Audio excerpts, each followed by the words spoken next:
Let me ask you a question. What happened to the WWE that was supposed to create the next generation of stars? Because right now, it feels like every single time WWE finds an incredible wrestler, they somehow find a way to cool them off. Andrade, Tommaso Ciampa, Johnny Gargano, Carmelo Hayes, Ilya Dragunov. These aren't bad wrestlers.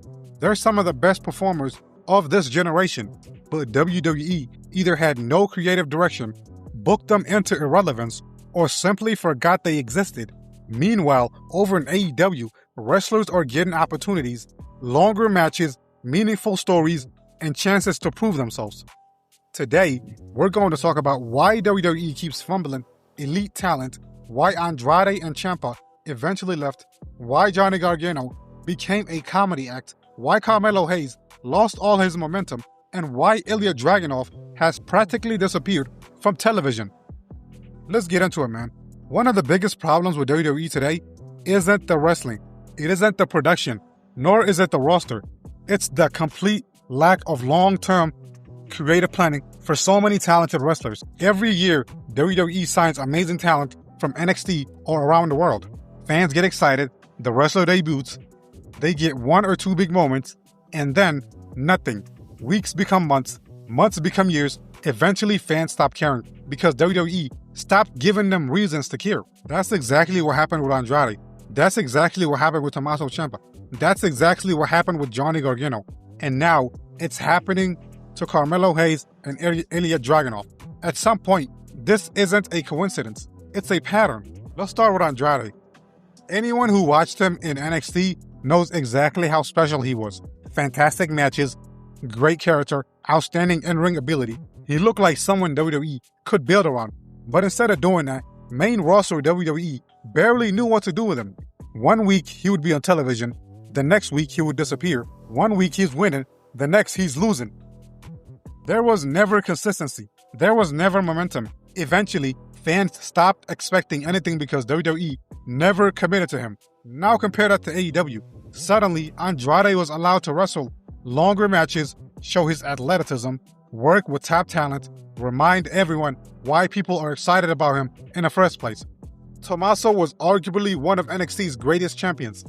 He had incredible promos, amazing psychology, one of the best villains WWE had created in years.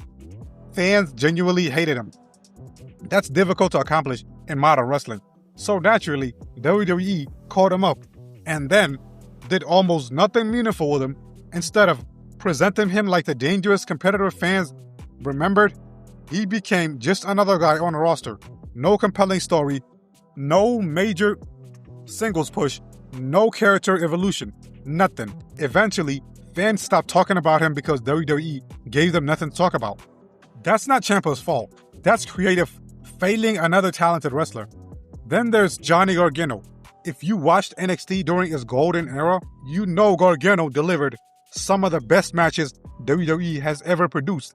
He was called Johnny Wrestling for a reason. He connected with fans. He could tell emotional stories. But what happened when he came to the main roster? Instead of highlighting his strengths, WWE leaned into goofy comedy. He was reduced to comedy segments, silly backstage moments, and humiliating gags.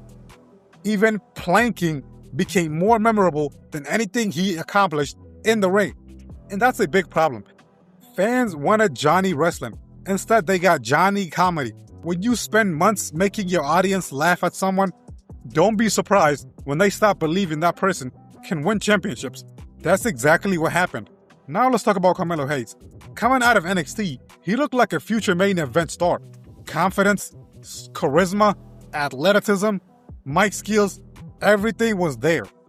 Winning the United States Championship should have been the beginning of something special. Instead, he defended the title almost every week.